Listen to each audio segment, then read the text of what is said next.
Secretaries. Secretary is Lutnick behind me, I hope? Where's Lutnick? He's over here, sir, to the right. You can get over here. I'm looking for Lutnick. Our great Secretary of Commerce. Good, I'm glad you're here. You would have been in trouble. Howard Lutnick, great. Secretary Robert F. Kennedy Jr., CMS Administrator, Mehmet Oz, Medicare Administrator Chris Plump, and the FDA Commissioner Marty McCary, and I just want to thank them all. They've been working hard on many, many things. I think this is one of the biggest medical announcements that this office has ever made, because we're talking about price reductions, as you'll see in a couple of minutes, that are incredible. For many years, Americans have paid the highest prices anywhere in the world for prescription drugs. They paid far more, 10 times, 13 times, 15 times more than other countries for the exact same product. A major reason is that the American consumers have been subsidizing research and development costs for the entire planet. They put all of that on us, and yet they were the beneficiaries too. So it's being changed as of today.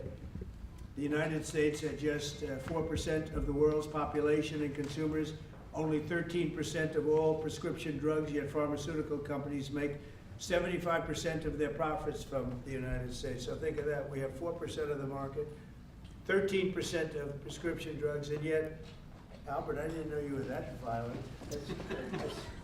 I'm surprised you're agreeing to this. I'm getting better. No, he's doing the right thing. Thank you.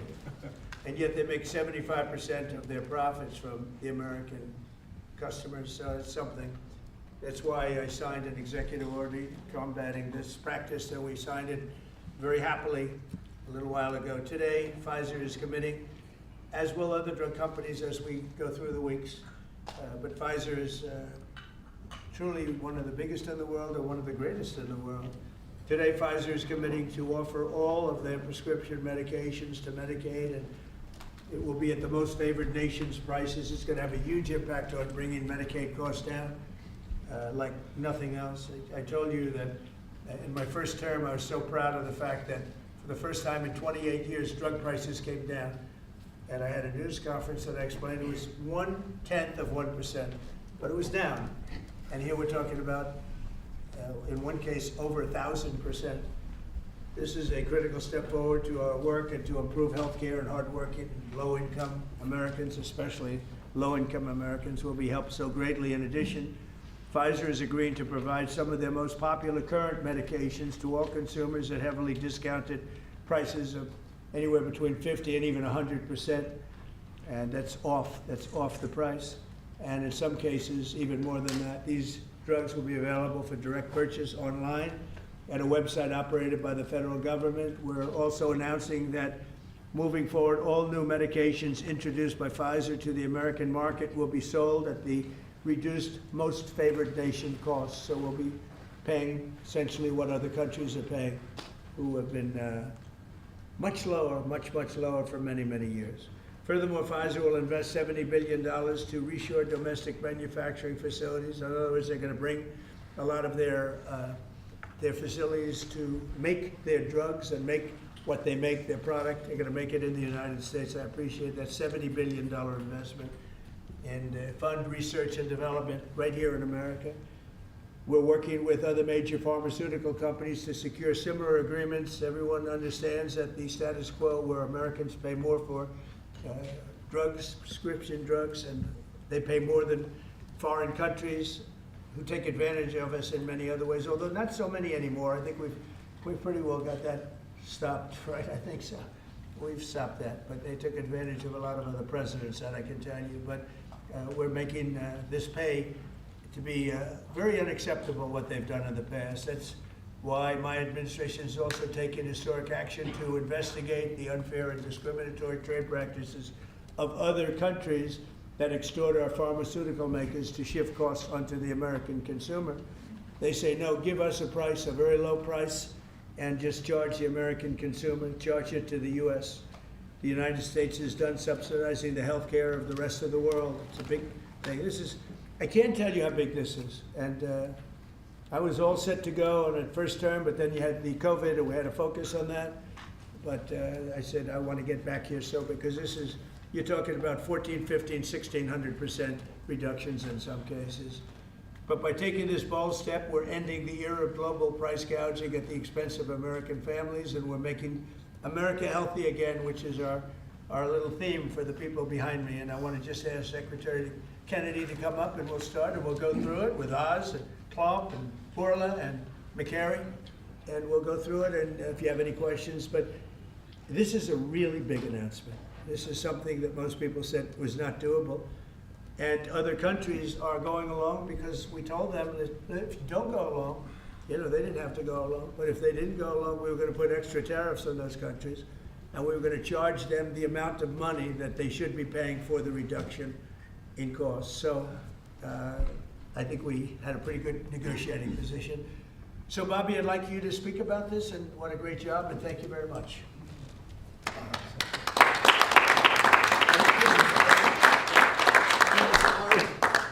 By thanking a couple of people who aren't up here, Theo Merkel, Dr. Heidi Overton, who played key roles in this negotiation, help make this happen. And also Inma Hernandez, who's not up here, but John Brook and Chris Klomp, who were the people who were negotiating, in some cases, I think including last night, 24 hours without any sleep. This would not have happened without President Trump's leadership. I told my son last night, we're all under secrecy about this, but I told my son late last night, a 27-year-old son, Connor, who's a very liberal Democrat, I told him this was happening, and he just paused for a minute and he said, "Thank you, Dad, I'm so proud of you." Because this is something Democrats have wanted for 20 years, Republicans have wanted for 20 years. Everybody said they're going to do it. Nobody has even taken a step towards doing it. And the reason was because it was such a daunting task. And, even all of the negotiators, you see, I also want to thank Howard Lutnick. This would not have happened without him. But even all of the negotiators here and all the people on at HHS and at the White House team, all we could see was all the reasons that this couldn't happen. Everybody had tried. Nobody could make it happen. And it was President Trump alone who, with his doggedness, his persistence, he saw this clearly in a way that none of us other, in its most simplest terms. Why are we spending more on this country than any other country? Why are we spending 75% of the revenues that come to the pharmaceutical industry? We're doing all the research, and everybody else is riding on our slipstream. And President Trump, I would say, harangued and harassed us to make this happen. I was getting calls at 11:30, 12 o'clock at night. "Oh, are you asleep? And you got to get MFN done." And at one point, Dr. Oz told me, "I can't take the president's calls anymore." I have a lot of reasons, my wife has a lot of reasons to say to me about different things that happen in my life. Doesn't that give you anxiety? And I say, I don't get anxiety. This gave me anxiety. Oh, thank you, President Trump. It would not have happened without your leadership. This is real leadership. It's a president who has a vision and makes that vision happen. And I can't think of any other president of the United States who could have done this in our history. I'm very grateful to you. This is an extraordinary benefit.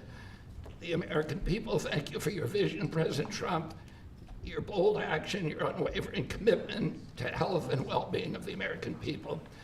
Never has a president stood up so bravely for the American people with respect to health care. And by the way, I forgot to thank Albert Bourla. Albert and I have had a long history of antipathy and antagonism toward each other. But I have to say his leadership in this took tremendous courage. And he really created a template for corporate responsibility, for putting public health ahead of his individual interests. So I'm very, very grateful to you for that, Albert. Under the leadership of President Trump, the U.S. government is now acting as a tough negotiator on behalf of the American people. Today is about fairness, it's about equality, it's about giving hope to those who are trying to stay healthy, who are managing illness and who are fighting for their lives. We refuse to make the most vulnerable citizens continue to pay an unthinkable price for the world's pharmaceutical breakthroughs, which we pay for. This policy is a shield for the chronically ill who have carried the burden of high drug costs for far too long. It's a signal to every American family that we're finally putting their health and financial security first. And it sets a new standard, one that says we won't write blank checks to the drug industry any longer. No family should ever be forced to choose between filling a prescription and putting food on the table. Americans should not be gouged paying 300 or 400 or 1,000% more than people in other countries for the exact same drug, many times manufactured in the same factory in New Jersey and sold in Great Britain for 1/10 the price that it's being sold for here. This week, and I was with some friends up in Martha's Vineyard, and an old friend, one of my oldest friends, his wife and daughter have a chronic disease. And that chronic disease last year cost $150,000 to treat. And the mother had to choose whether she was going to take that money and spend it on her or her daughter. And she spent it on her daughter. So she had to make that choice. It's a choice that no mother should have to make. We did a roundtable recently on drug prices. One patient spent more than $180,000 on one drug. One cashed in all of her savings and worked 3 jobs to make ends meet. One almost quit her job and moved to Germany to get the drug cheaper. Some looked at getting the drug on unsafe secondary markets because they could not afford it through the legitimate markets. Today, we begin to right that ship. For the mother trying to help her child get better, for a grandmother at the pharmacy counter, and for millions of Americans who want to restore their health. Today is about another promise made by President Trump and another promise kept by President Trump to the American people. And it's only just the beginning. This is all thanks to your unwavering leadership, Mr. President. Thank you. Thank you very much.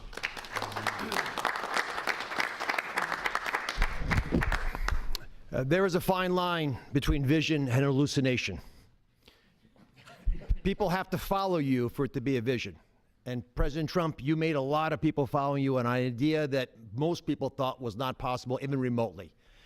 And when we have that shared vision, and I'll speak to some of the people who are involved in this process because it was an incredible effort that gives me great pride to serve in this administration. And the fact that it did not leak is also an issue of pride for us because these were tough challenges. And Albert Bourla looks very calm up here and cat-like, but he is ferocious when you get him in a negotiating room. This is true for all the pharmaceutical companies that we are negotiating with.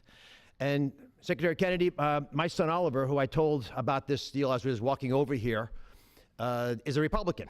And you know what he said? Thank you for making us proud. Because it's not just a Democratic problem, it's a Republican problem. This has not happened before. And it took a crusader like President Trump, with the support of Secretary Kennedy, Secretary Lutnick, I see the vice presidents here as well, just unwavering, dogged pursuit of change. And now I have to admit that I know the president has me on speed dial, and most of the time when he would call me, as Secretary Kennedy alluded to, it was about MFN, and he always had reasons why we needed to go faster and why people were being hurt today because we're allowing the kinds of pricing that had been tolerated for so many decades in America. The time of the day didn't matter, the day of the week didn't matter, and that's how the president was functioning. This was such an important part of what he saw as his legacy, which is why it brings such pride to all of us up here and many others to deliver it. And the laser focus that the president had on this, which he shared with me the day that I was nominated, that he nominated me for this position and has reminded me frequently since, made it a top priority for us as well at CMS. Now, to do this, you have to have tactics, not just vision, but tactics. And the first tactic the president shared was to introduce me to Albert Bourla. He took us to dinner with Secretary Kennedy, and he argued, and he's a great deal maker, as you know, that if you're going to make a deal of this scope, of this nature, you need trust. So the president lit the kindling, he got the embers going, but he needed us to nurture that beginning of a fire so they would blaze into what today we can announce as the grand deal, one of the greatest ever, certainly in the space of pharmaceuticals. I gained to respect Albert, and I'll tell you why in particular. It was because he recognized the dangerous problems facing so many Americans, that they had to choose between taking medications prescribed by their doctor that could be life-saving or shopping at the grocery store, paying for their kids, a fundamentally important need that would be squeezed out because they couldn't compromise on drugs, or often worse, they compromise on the drugs. 1/3 of all prescriptions are not filled in the pharmacy because of this. We talked through the winter. We talked through the spring. We talked through the summer. And we got nowhere. We stalled. The industry is powerful. They're important. They have smart people. There's no reason for them to give the numbers that the president is articulating today. And you see these numbers on the charts around us. These are massive wins for the American people. But the president in July demanded, after the executive order, that manufacturers make a firm commitment and to lower prices or else. And it sent shockwaves through the industry. It got the ball rolling again. Our talks with Albert heated up. But it wasn't until last week, if you want an inside story, it wasn't until last week that we made a major breakthrough. And our hardworking team embarked on a remarkable story that I think books will be written about, 24/7, nonstop, with industry, with Albert, with his great team at Pfizer. And with this partnership, we began to deal with the fundamental challenges we have, which is protecting medical advances for the future while at the same time securing the prices Americans want today. We're going to continue to stimulate and strengthen innovation. That's what a great country does, and we are a great country with a great leader. We're going to protect the U.S. hegemony in R&D. We dominate the planet in discovering cures for illnesses. All those orphan ailments, all those remarkable advances, they come from research labs here with companies like Pfizer and other great ones in the pharmaceutical space. We're going to lead in the life sciences. We're going to lead in ideas. And we're going to make sure that we do all that while we're being fair to the American people, especially our most vulnerable. We're going to finally deliver on the fair drug prices that President Trump has been speaking about for 2 terms. We're going to celebrate this historic day, I predict, this historic day in the medical field for generations to come. The heroic negotiators that I do feel compelled to mention, and Secretary Kennedy kindly also mentioned their names. Some of them can't be in here because they're busy negotiating future deals. Inma Hernandez-Delso, John Brooks, who's a deputy administrator of mine, Theo Merkel, who is in the back and tall and hard to miss with DPC, and Corey Enslin with the same group, did a spectacular job, and Don Dempsey at OMB. Just wonderful human beings, worked tirelessly to get this done. We were able to secure this first MFN deal, and the president touched on this, but we have much more to come. You'll be hearing breaking news from the president for the rest of the fall. And Mr. President, these brilliant minds are here because of you. Now, I don't want to just pay homage to this. I want to actually speak this a little bit. The passion to protect the American people brings top-tier Americans into the government.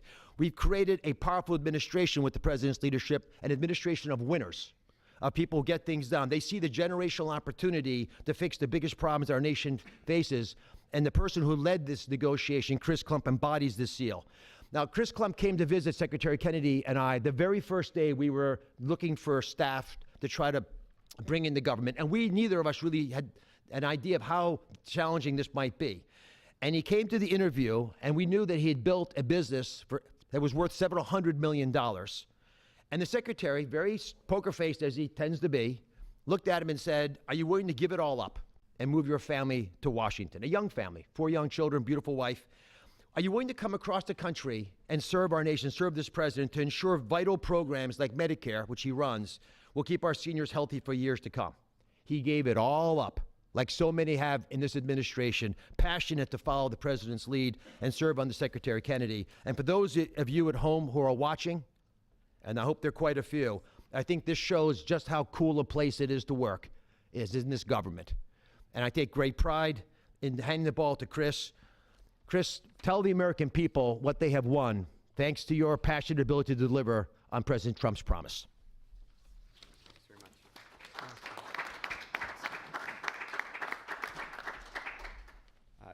Thank you, Mr. President.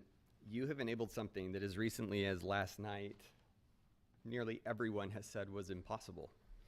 And Secretary Kennedy and Administrator Oz, thank you for having trust in us as a negotiating team to drive this forward on behalf of the American people.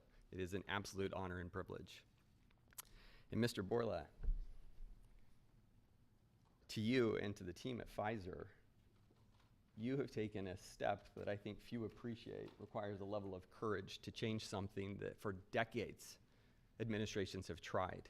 And there was no incentive rationally for you to do, and yet you've done it because you recognize the opportunity to align your economic interest with the social interest of the American people, and we are grateful. Today is historic, as has been discussed. This is a major win in the battle for affordable healthcare and affordable drugs. As the president said, on average, we pay nearly 3 times what the rest of the wealthy world pays for branded pharmaceuticals. And yet we drive more than 50% of global R&D, 50% of revenues, nearly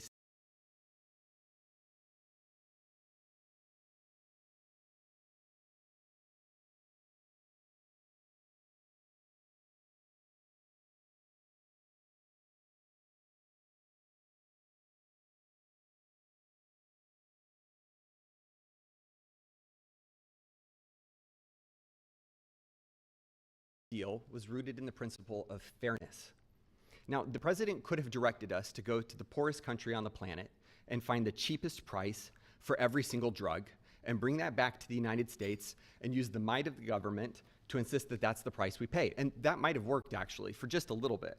But very quickly, it would have utterly destroyed innovation in pharmaceuticals. It would have destroyed American primacy in building life-saving medications. There are nearly 20,000 known diseases on the planet. We have treatments or cures for far fewer than 10% of them. So that would have been a bad strategy, and it would have limited access to those who need those medications the most. But he didn't call for that. He didn't call for 50% lower than the lowest price on the planet. What he called for was fairness. And that's a powerful principle, because we all grow up wanting to be on the right side of fair. And it allowed us to do what has not been done before, which is to call on manufacturers and ask them to be fair, and allows us to go to countries and ask them to pay their fair share in the battle against global disease. And that is the unlock for this great deal. Now, it's my privilege to talk just for a few minutes about the details of the deal. First, let's start with the definition of MFN. What do we mean by that? This is not made-up list prices that have often been quoted in prior administrations, stuffed with fees and rebates. We're talking about we start at net prices, after fees, after rebates, the prices people actually pay here, the prices people actually pay in other wealthy countries. We then index to a basket of countries, wealthy countries, across the world. And we go drug by drug, and we look for the lowest price, and that becomes the starting point for what an MFN price is in the United States. And then we've built this principles of fairness on 5 key pillars, as we've talked about. Number 1, as has been discussed, direct access for patients at TrumpRx, which is a site soon to be launched, available often at full MFN and always at lower prices than currently available. This is bypassing middlemen. It increases transparency. In many instances, prices are 80% lower than they are today.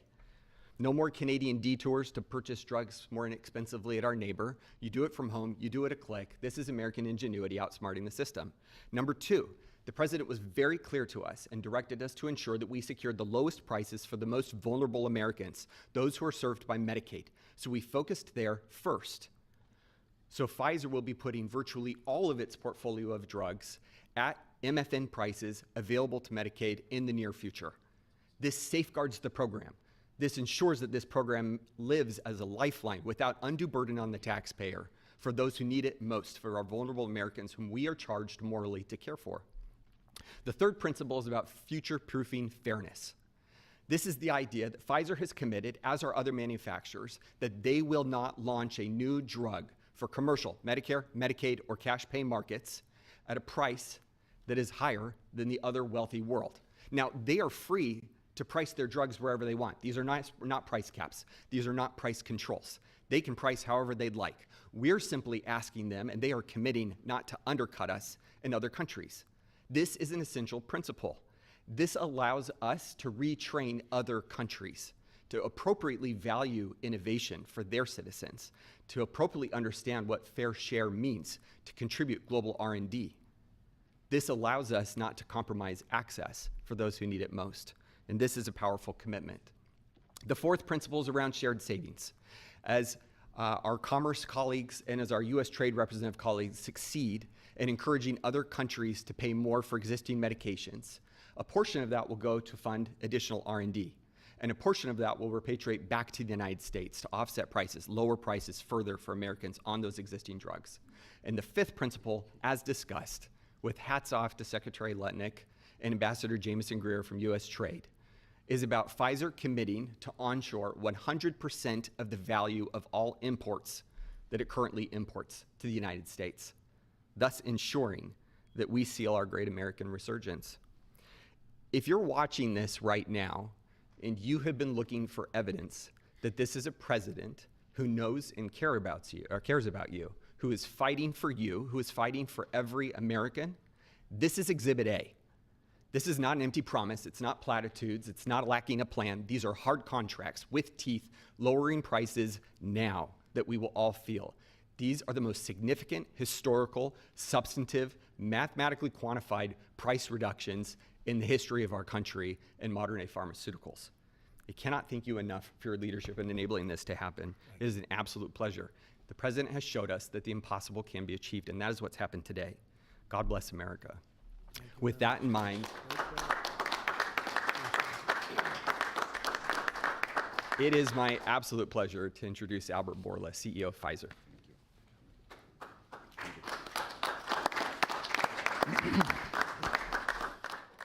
Mr. President, what an honor to be here today in this office to announce a landmark agreement. I think it's an historic day. Is this the coolest office? He has a beautiful office, but the Oval is the coolest, right? What do you think? I think by far. And I have seen other presidents' offices. There's nothing like that. Yeah, it's good office. Yeah. So it's an historic day because I think today we are turning the tide and we are reversing an unfair situation. For years, other rich nations refused to pay the fair share for the medical innovation. And as a result, Americans had to assume disproportional cost on their shoulders. This situation, we all knew, is not sustainable. This situation is a situation that many wanted to change, but no one could. This is changing today with this agreement. In July, the president sent to me and other heads of pharmaceutical companies a letter. And over there, he articulated 4 specific requests. These requests, it was obvious to us, were designed to lower drug cost in the America in different ways, each one of them. And altogether, holistically, to have synergistic effect in the impact that will have in the US healthcare cost and patients. With this deal that we signed today, we satisfied all 4 of President's requests, all 4. The big winner of this deal clearly will be the American patient. There is no doubt about it. They are the ones that will see significant impact in their ability to buy medicines. But I would argue that it is not the only winner. I think who else is a winner here? It is American innovation and American economy. In our industry, we had 2 major overhangs that have substantially reduced our valuations and create concerns for us in our ability to invest. We are addressing both of them right now, and I will speak about them. The first one was the uncertainty of tariffs. Because President is absolutely right. Tariffs is the most powerful tool to motivate behaviors, Mr. President, and clearly motivated ours, right? So, by this agreement that we did, we commit to onshore the production of our medicines that are consumed in the US and are made outside the US. And for that, we are ready to unleash our investment portfolio in this country. And the President graciously gave us a 3 years grace period that we will not be subject to the 232 tariffs, as long as, of course, we move the products here. That's one. The second overhang in our industry was this uncertainty. What will happen with the framework of pricing in the country? Because this uncertainty, it was what was holding people from investing in the pharmaceutical industry, which resulted in significant reduction of our multiples. Actually, our multiples are at historical low. Well, now we have clarity about what is the framework for the US pricing. Read the letter of President Trump, read the 4 points, and this is the framework. And we will abide to that, and going forward, this is how things will be priced in the US and abroad. We are ready to invest, as the President also mentioned, $70 billion in the next few years from Pfizer in manufacturing and research in America alone. I really think this is an historical moment because also I can put that behind us and focus on the things that I want to spend my time, cancer treatments, to bring better obesity medicines, to bring better vaccines, to bring things that people value. And thank you for allowing us to do that. I want to thank Secretary Kennedy. I want to thank Secretary Latnik. Your leadership helped us to pull that together. You are the mastermind of everything, and without the brilliant way that you designed the whole thing, we wouldn't be able to make it happen. But you were even more brilliant because you had someone in your team that he was the driving force behind everything. And I don't have words to thank you for your integrity. And it is what you have said. We created trust from day one. And that was the most important thing that allowed us to be able to pull very difficult negotiations. Of course, also I want to thank the US trade representative, who is also heavily engaged, and he's probably the first trade representative that I have seen that cares about our industry and cares to do something about unfair situations out there, but more than anyone else. Mr. President, I want to thank you, for your leadership and frankly for your friendship. Thank you. Albert, thank you very much. Great job. Great job. Thank you, Mr. President. The growth of drug spending, that is, the increase in drug pricing, is the fastest and biggest increasing area of healthcare spending. So today's announcement has incredible implications for healthcare spending in the United States. And today marks the beginning of the end of the Great American Ripoff. And it also marks the beginning of the end of a great American tragedy, something I've seen as a physician at the bedside. Patients getting spun up into a financial rage, doing GoFundMe campaigns online, sending repeat reminders, asking people to donate, getting their churches to pass the offering plate from pew to pew, Sunday after Sunday, to try to get enough money to pay for a drug in the United States, a drug that's 5 or 10 times more expensive than the same drug in France or Germany or the UK. People get spun up and it's a tragedy. Having cancer is hard enough. Getting spun up into a financial rage in order to try to get the money to pay for treatment makes it so much harder. 37% of people who go through cancer care say in the end that the financial toxicity makes them want to avoid or delay care in the future. That is, they're done with it. They're done with the system. That's how toxic financial toxicity can be. And for what? For what? So the U.S. can finance the R&D of the world? Well, that ends today, thanks to President Trump. So we want to see R&D. We want to see American pharmaceutical companies thrive. We want to see pharmaceutical companies that do business and manufacture in the United States thrive. At the FDA, we're doing our part. If you're going to equalize your price to that of other wealthy countries, we're not talking about Zimbabwe. We're talking about Germany, France, UK, Japan, other wealthy countries, the OECD countries. If you equalize your price, then we're going to put your future applications at the front of the line.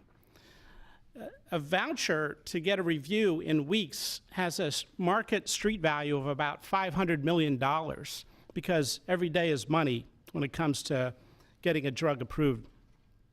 And so if you meet one of the president's national priorities stated very clearly, moving manufacturing to the United States, meeting a large unmet public health need, or equalizing your prices. We're the largest purchasers of drugs. We deserve the best prices. And so we're going to do our part. And if a generic company makes their drug in the United States, that application is going to move to the front of the line as well. And if you're going to build a plant in the United States, our FDA inspectors will walk through that plant during the construction phase, something never done before, so that it's ready on day one. So thank you, Mr. President, for your leadership. They said it couldn't be done, and here we are. Thank you. Chris, you may want to go up and just show one of the boards about how quickly the prices come down? And these are small examples. We're going to have it over 1,000% in some cases. You'll see that during the week. But we just picked out 4 at random, and you see the kind of numbers. Bobby and maybe Albert, good. We picked 4 examples, but I want to be totally clear. These are not the only 4 examples. And as the president mentioned, this is not the only agreement. It is the first. It's a historic agreement. There are many to come, and we're excited to talk about them. And that means hundreds and hundreds of drugs. We are not exaggerating when we talk about reductions of up to 80%. We give you 4 examples here. One for dermatitis. The new price at MFN results in 80% reduction to what's available today. One in postmenopausal osteoporosis, 85%. Migraines that affect so many Americans, 50% reductions. Rheumatoid arthritis, something my own mother struggled with, 40% reductions. This is about access. This is about ensuring Americans have access to life-saving medications. These are real prices. These are net prices. They're not made up. They're not funny numbers. Thank you very much. Great job you've done. Everybody here has been incredible. We've been standing here talking about the Make America Healthy Again a lot lately, and I think our meeting the other day was excellent on a thing called Tylenol. That was a very important meeting. I think that was a very important meeting. And this, in terms of pricing, it's going to be great for Medicare, Medicaid, Social Security. It's going to be great for everything because your medicine costs are coming way down. We have some, in some cases, where a pill that cost $10 in London was costing $130 in New York and various other places within the United States. And the same thing with Canada. People would go to Canada, they'd go to Mexico, they'd go to other places to buy drugs. They don't have to do that anymore. So we have favored nations. So that's what we have. And it's one of the biggest days I think anybody will ever have. We're talking about massive numbers, and the numbers are going to get even better with a little time. And I will say, Albert, I think that the drug companies are going to be the same. You're going to, you know, the world, we're really competing against the world, so they have more people. So we'll come down a lot, and the world's going to go up a little bit. And the end result is you're going to, I think, do the same business pretty much. Maybe you'll figure a way to do more business, I think, knowing you. But I think the drug companies, we're going to come down a lot, the U.S. The U.S. will come down a lot. But the world, many more people, is going to go up a little bit. And it equalized, and it's a great tribute. And I want to thank everybody up here. J.D., thank you for all of your help, too. And Howard, great, really great job. Thank you all very much. Do you have any questions? How about we focus on this? It's so big, let's focus on this. Mr. President, can you please give us a timeline? Yeah, Mr. President, first of all, this kind of goes along with your America First campaign promises for lowering health care costs.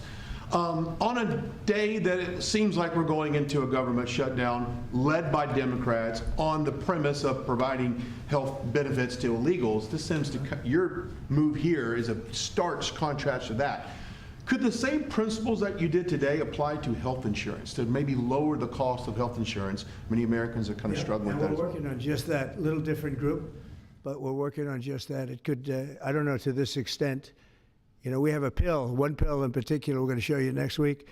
It sells for $10 in other countries and $137 in the U.S.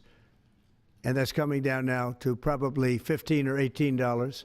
They'll go up to 18. I think that's pretty much right, Albert. It's not you, but they'll go up to 18, and we'll come down from 135 or whatever down to 18. I mean, that's a massive number. Remember, I was the one that held a news conference because I lowered drug prices by 1/4%. I think it was 1/8 of 1%, but it was the only one in 28 years that brought drug prices down for the year. But it was a very small number. Now we're talking about, you're going to see one over 1,000%.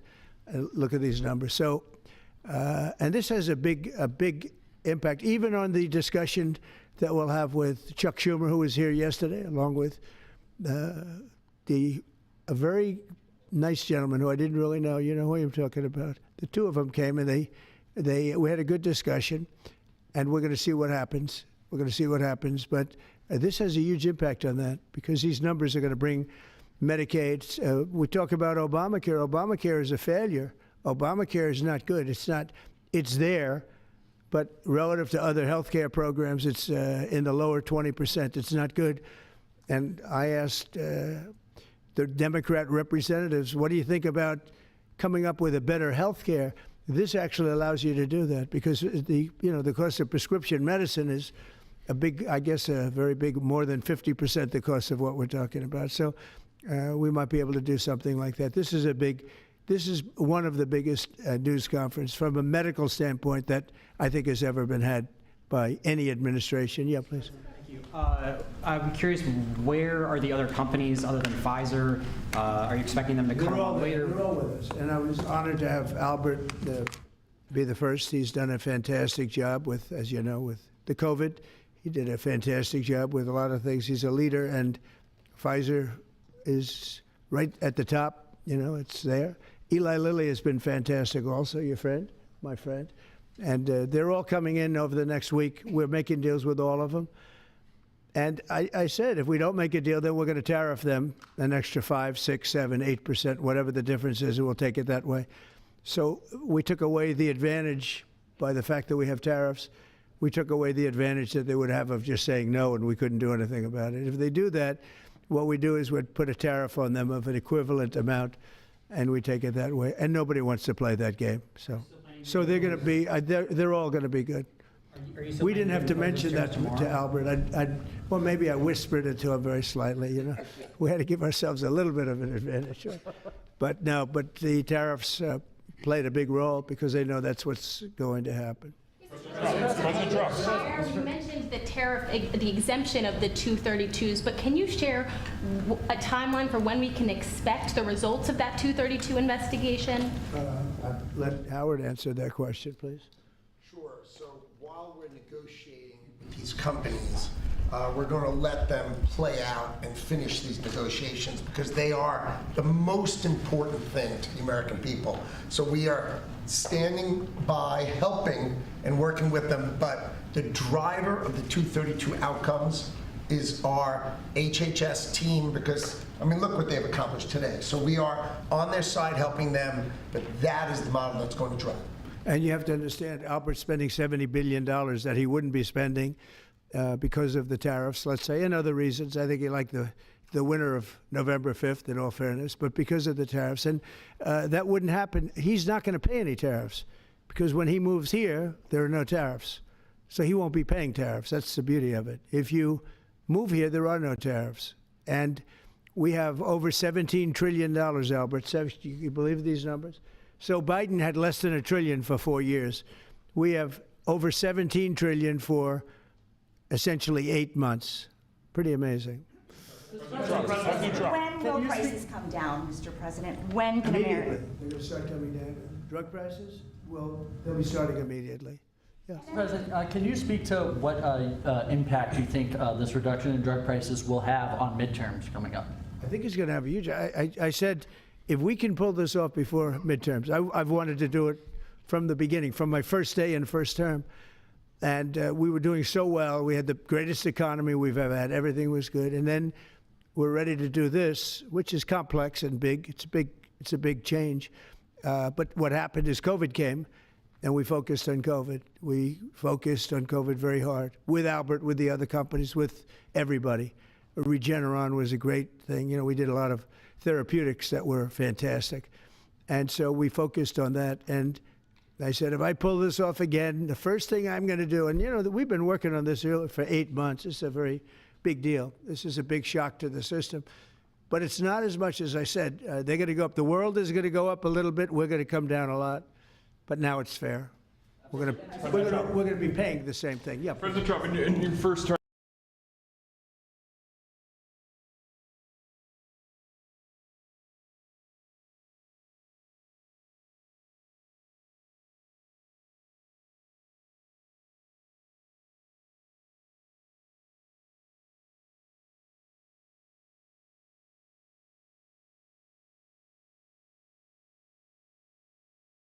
process, and it won't be seen for 2 or 3 years. That happened also with, I could say 4 different things, but just if you talk about insulin, so it was 200, 300, 500, and you couldn't get it, and I got it down to 35. And I said, I hope I win the next election, because otherwise whoever wins is going to take credit for it. Well, what happened is we did win the election. We did great. But unfortunately, it didn't work out that way from a practical standpoint. And Biden, when I saw him get up and take credit for the $35 and even less insulin, that was 1,000% lower than what it was just previous. Boy, I tell you, I didn't like it. I didn't like it. So I did the best I could to let him know we did it, because we want to be given credit. But we are the ones that got insulin down to that number. And you're right, they tried to take credit for it. They had nothing to do. In fact, they didn't even know what happened. All of a sudden, the insulin price kicked in at $35. And they asked Biden about it. He had no idea what the hell they were talking about. But after they explained, and they didn't really explain to him because he was not capable really of understanding it. But when they went out and talked about it, they acted like it was a great feat by Biden. It had nothing to do with him. And it continues, and we'll get it down even further. But insulin was, people weren't taking it, I would imagine. They couldn't take. God bless you, Bobby. I hope I didn't catch COVID just there. Don't you have Paxlovid? What is it? He's got Paxlovid. give me a Paxlovid immediately. While Nancy Pelosi is ignoring what you're doing for the American people, she's going after your administration for cutting taxpayer-funded health care for illegal aliens. Last night, Who's doing that? Nancy Pelosi, she went on NBC last night, dropped a bunch of F-bombs, told Republicans to go F themselves. Has she lost her mind? We have done an unbelievable job medically. Just this, if you did nothing else, we've done a lot, like the insulin. But just this, nobody can ever catch this. This is the biggest price reduction times, maybe 10 times, 15 times, than has ever been given before. And this is going to have a huge impact. You know, as I said, Obamacare is not a good thing. It's been bad. And I'd like to make it better. I told them, I spoke to a lot of people, a lot of Democrats recently. I said, why don't we change it? We can make Obamacare much better. We could come up with a new system that would be much better, less expensive for the people and better. This is maybe the biggest breakthrough, because, you know, when you're talking about the prescription drugs, that's a big part of it. So we're going to look. This is prescription, but we're going to be looking at that. We could come up and through this whole thing, you know, because I don't know, we'll probably have a shutdown, because one of the things they want to do is they want to give incredible Medicare, the Cadillac Medicare, to illegal immigrants. And what that does is it keeps them coming into our country, and like they do in California. And no country can afford that. No country. And we have the border stopped up. We have it closed. We have nobody for 4 months. Zero people came in. That wasn't me. That's by the authorities, who happen to be liberally oriented. But just think of that. We have people offering health care to people all over the world that they can't afford to pay. And that's the Democrats. And what that does is it brings people into the country because they want to come in for the health care. But no country can afford it, and they can't afford it. So we cannot allow them to charge tremendous amounts of money for health care for people that aren't even citizens. And in many cases, they come in from prisons, jails, and mental institutions. And we can't let that happen. So we have a big fight over that. We have a fight over open borders. They still want open borders. We're having a fight over men and women's sports, if you believe it. You would have thought they would have learned that it's not a good issue.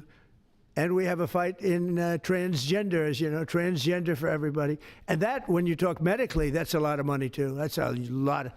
Those operations are bad. So those things are also being discussed right now. I mean, can you imagine we're actually talking about open borders, and we now have a great border, and we have a great country. Our country was dead 1 year ago. Now we have the hottest country anywhere in the world. Big difference. Yeah. What does it say about the state of the Democrat Party when they have a 33% favorability rating on average in recent months, and they're willing to shut down the government over health care? They are shutting it down. We're not shutting it down. We don't want it to shut down because we have the greatest period of time ever. I told you, we have $17 trillion being invested, so the last person that wants it shut down is us. Now, with that being said, we can do things during the shutdown that are irreversible, that are bad for them and irreversible by them, like cutting vast numbers of people out, cutting things that they like, cutting programs that they like. And you all know Russell Vought. He's become very popular recently because he can trim the budget to a level that you couldn't do any other way. So they're taking a risk by having a shutdown because of the shutdown, we can do things medically and other ways, including benefits. We can cut large numbers of people out. We don't want to do that, but we don't want fraud, waste, and abuse. And, we're cutting that. But they want to have illegal aliens come into our country and get massive health care at the cost to everybody else, and we don't have it. And that's I would say, the number one reason that they want to strike is to get illegal immigrants health care. And, Gavin Newsom wants that, too, in California, and it's destroying California. We can't have that. We're not going to let it happen. Do you have a plan for dealing with drug companies that are responding to MFN only by raising prices overseas as opposed to lowering prices in the U.S.? No, they're responding. I understand that question very well, but they're responding by lowering prices. They're helped by lowering prices. There's a price at which they can't sell, and they're helped by lowering prices. In the case of Albert and in the case of Eli Lilly, the fact is our prices are coming down massively. You see, that's just a few of the basics, but they're coming down much more than that with many drugs, and over 1,000%. Think of that, over 1,000% reduction. And we'll show you that next week because we have some of them on the board next week where you have over 1,000% price reduction. No, what's going to happen is you're going to have the market will kick in. This way, the market kicks in. The other way, it was just basically it was just a form of control. You were stifling the market. Yeah. Following up on Brian's point, is a shutdown inevitable? And how would you describe the negotiations with Democrats yesterday? Are more meetings scheduled? So nothing is inevitable, but I would say it's probably likely because they want to give health care to illegal immigrants, which will destroy health care for everybody else in our country. And I didn't see them bend even a little bit when I said we can't do that. Okay? Can I ask a question of Dr. Oz, Administrator Oz? If there is no deal reached on the Obamacare subsidies with the Democrats, is there anything that CMS can do to lower those, or to mitigate the increases of those Obamacare subsidies? Not really, but we have time. We have time till the end of the year to make the changes I know the president is evaluating, but we should have a clean, continuing resolution, get past this budget process as it has happened so many times, and allow the president and leadership some freedom to be able to put some good ideas in front of the legislative bodies. Mr. President, undocumented immigrants. We actually do have time for that. Not eligible for the health care subsidies that Democrats are demanding. So can you clarify, what are you talking about when you say Democrats want to protect their health care? So when an illegal person comes in, a person who came into our country illegally, therefore breaking the law, and look, we all have big hearts. I have a bigger heart than you do. They're all breaking the law, and they're coming into our country. And we just, as a country, cannot afford to take care of millions of people who have broken the law coming in. We want them to come into our country, but we want them to come in legally. Now we have a strong border, very strong border, thanks to Christie and Tom Homan and the whole group. They've done an amazing job at the border. I mean, we had a border that was reckless. We had a border that was a disaster. They were coming in by the millions. I say 25 million people. You're saying less, but I say 25 million people came in illegally. And no system can take care of the health care of all of those people that came in. Now, a lot of them have gone out. We have over 11,000 murderers. We got many of them out. Many of those people have been taken out of the country, brought back to where they came from. In some cases, put in prison because they're so dangerous. We don't want to take them out. We have to watch them. We don't want them coming back. But if you look at what's happened in Washington, D.C. right now, it is such a place. I just drove through it. And it's clean and nice and beautiful, and people are walking around and they're not afraid of being mugged. We haven't had murders. We haven't had anything happen in a long time. It took us 12 days to make it very good. It took us 20 days to make it beautiful. And now we're going to Memphis. But I think we should always keep a presence here, because if we don't keep a presence, it's going to come back never like it was, because we got rid of 1,700 career criminals. You know what that is? One career criminal can give you a lousy reputation for danger, because they commit many crimes a day in some cases. But Washington, D.C. is an unbelievable example of what can happen. And now we're going, as you know, to Memphis, which was very similar to Washington, very dangerous. And we're there, and we're working along very well with the governor, the mayor. A lot of these Democrat mayors, you know what they don't want? They don't want to have us do well, because if we do well, it makes them look bad, and they shouldn't feel that way. If I were a Democrat and I was a governor or mayor, I'd be calling Trump. I'd say, get your troops over here, just help, because the mayor of Washington is getting a lot of credit for what we did, a lot of credit. But the beauty is, isn't it nice, seriously, you walk down the street, you're not going to be mugged, you're not going to be hit. We had a meeting about 3-4 months ago, and I was saying to the media, how many of you people have been threatened or mugged or accosted during your walk to the White House? And they said, we don't walk to the White House anymore. But the answer was, remember, Brian, almost everybody's, look at this guy. They even attacked this big, strong guy, right? Didn't you get attacked? Did you? But, yeah, just take a look at the other guy, right? What happened to the other guy? I don't know. Those other guys are pretty tough. They're tough with a gun in their hand, right? And, yeah, you were hit pretty hard. But almost everybody was. And now, nobody. Anybody been accosted in the last 3 weeks? If I would have said that 6 months ago, half the hands would have been raised out. No, we have a very safe city now. The country's going to be safe. We're doing one at a time, and we'll be going to Chicago. I told you this, sir. Union Pacific, head of the railroad. He knows this country very well. Started off as a very low-rung employee of the Union Pacific. He's now chairman. He came to me and he said, sir, save Chicago. It's a great city. It's going down fast. They had 11 people killed over the last couple of weeks. 11 people killed, 48 shot. That's not a city. It's a war zone. There's no city in the world like that. And then we have to listen to this Pritzker get up. I know him well. They threw him out of his business, and the family threw him out of the business because he's a loser. But we have to listen to Pritzker get up. He should call me and say, get the troops in. You ever hear that? 11 people over a week and a half killed. And I think it's 48, when you add it up, 48 people shot. And then I have to listen to a governor say how nice it is. It's a wonderful experience. Now, what is a wonderful experience is D.C. People are eating in the restaurants. They just opened 2 new restaurants, which hasn't worked in years. And we had it pretty good 4 years ago. We were just getting ready to do this, but we did it right. And, we have a big victory in the Supreme Court. It's called merit.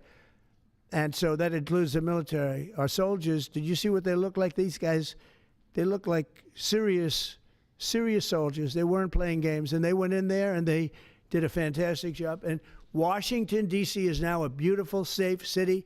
The restaurants are thriving. The people are walking down the street holding their husband or their boyfriend's hand, and they're not worried about being raped or mugged or shot at. And it's been an amazing thing. And we'll do that in every city. We'll do them sort of one at a time. We'll do a couple at a time. And we have a tremendous force because, as you know, in recruitment numbers, when we put out, 2 years ago, when Biden would put out recruitment, nobody would join. Nobody wanted to be in the military. Nobody wanted to be police. It was just announced this morning, you probably saw my speech over with the military, with the generals, admirals, record numbers of people signing up for the Navy, the Army, Air Force, Marines, Coast Guard, Space Force. I love Space Force. That was my baby. But we have record numbers of people signing up, and that includes police department, fire department. So, it's been an amazing thing. Well, we're going to have another meeting next week on this. We have another great company coming in, similar kind of numbers. But we're going to show you some 1,000% drops in prices. There has never been anything like this in the history of medicine, and it's an honor. And Albert, I want to thank you, and I want to thank everybody behind me, because you are a great team. We have a great team. Everybody says you have a great cabinet.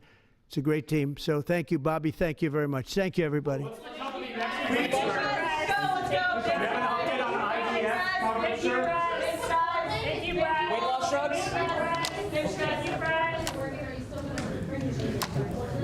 Are the weight loss drugs? Weight loss? Thank you very much.